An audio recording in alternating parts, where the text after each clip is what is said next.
laki jednostavni jezik je znači jezik koji je prilagođen, odnosno uprošćen, ali tako da kažemo, uprošćen jezik koji je prilagođen, laki jezik je prilagođen najviše osobama sa intelektualnim teškoćama, ali i sa osobama koje imaju poteškoće u razumevanju. A jednostavan jezik je namenjen svima. On je negde na A2, B1 nivou, tako da je nešto što svakako svima nama može da koristi.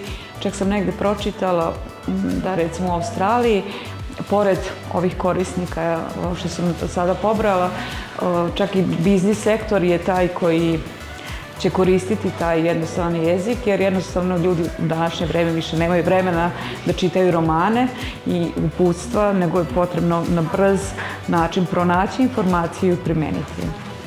23. Uhvati film. Dostojanstven, slobodan, živ,